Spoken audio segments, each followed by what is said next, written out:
from the ability to wield corruption, very effective weapon. By that I once again mean money. And they use it effectively to buy off officials, politicians. And there's no downside to taking Chinese money because it almost never gets revealed. So what you're seeing is this very slow strangulation of Solomon Islands. And the thing is, most people don't want it. The prime minister is extremely unpopular.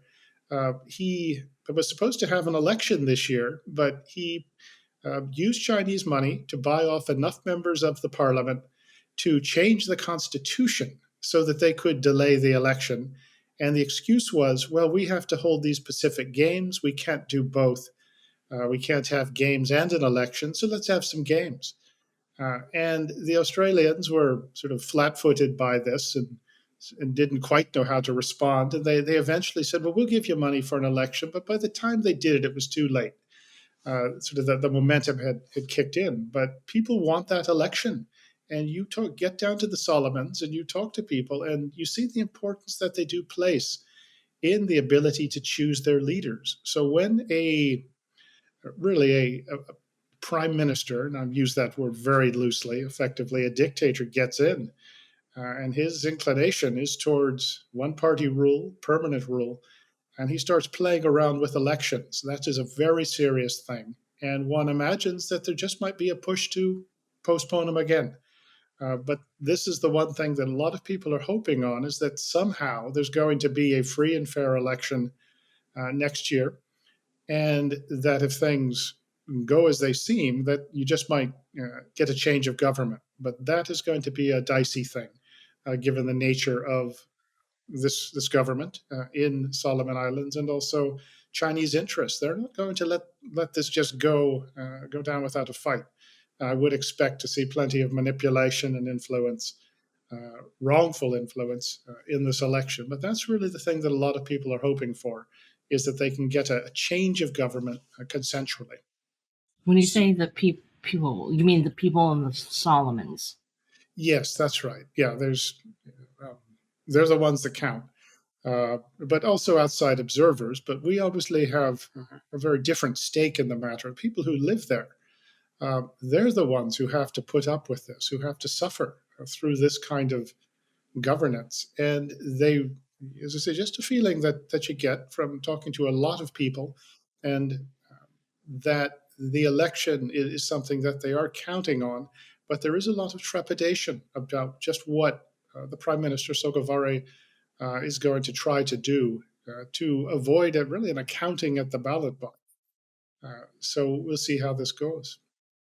So when it comes to the people in the Solomon Islands, you're saying that the people you talked to there earlier this month were generally against the CCP. But what about the people who are benefiting from it? There must be some people who are benefiting or getting money or whatever it is, right? Oh, that's always the case. If you look at Chinese influence operations everywhere, it's a relatively small number of people who benefit from what the Chinese are doing, but they're often people with disproportionate influence. And I'd mentioned the politicians who were bought off to allow extension of the postponement of the elections. That's a good example of it. So you don't have to buy everyone; you just have to buy enough of them and the right people. The Chinese have also used their money in sort of the regions.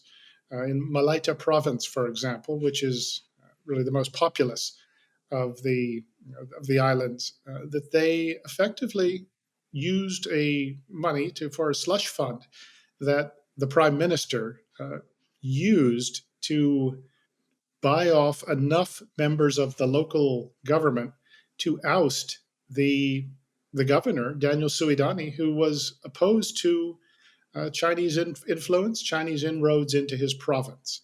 And Mr. Suidani took a principled stand, and he was bought out of office. He was, and not just removed as the governor, but was also removed from his congressional or parliamentary seat by the use of this Chinese slush fund. And the thing is that the amounts of money, the account numbers, the banks, this was all revealed. and nobody did anything. And when I say nobody, you can't expect the government in power to do anything because that's not how they operate. But certainly the Australians should have done something. Even the US government could have done something. Uh, this sort of thing, this sort of use of money is it's against the law. It's also against what are considered international rules and regulations. And the Australians, what they do? Nothing. The Americans, nothing. Nobody else did anything. So as I said, there's really no downside risk if a thuggish government is going to uh, play rough and to also use Chinese money to buy itself into power and to stay there, despite what the vast majority of people might want. And you do notice, of course, that these kind of regimes, they're terrified of real elections, terrified of the people actually having a say, and they'll go to great lengths to try and manipulate the process, if not kill it. Right. So you brought up Daniel Sweidani, the former premier of Malaita province, and we had talked about him, I think, last time we had you on, and then afterwards, we had done a campaign on our show to help bring him to the U.S. and talk to congressional officials about the situation there.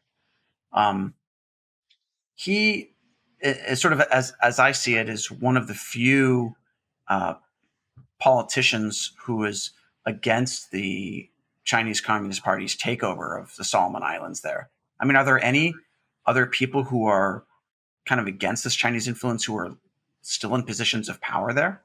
Oh yes, there's definitely an opposition. There still is, but it is beleaguered somewhat. Once again, it is that use of money to buy support, and so they say they're beleaguered.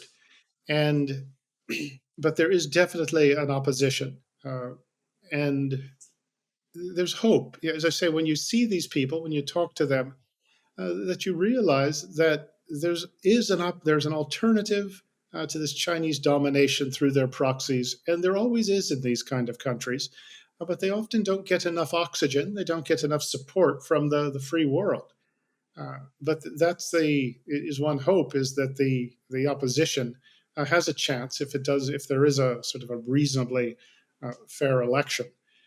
But do keep it, as you've pointed out correctly, that uh, there is a real alternative to this slow strangulation by the Chinese communists in Solomon Islands and in all of these countries. But as I said, these people often don't get the attention and the help that they should get from the free world.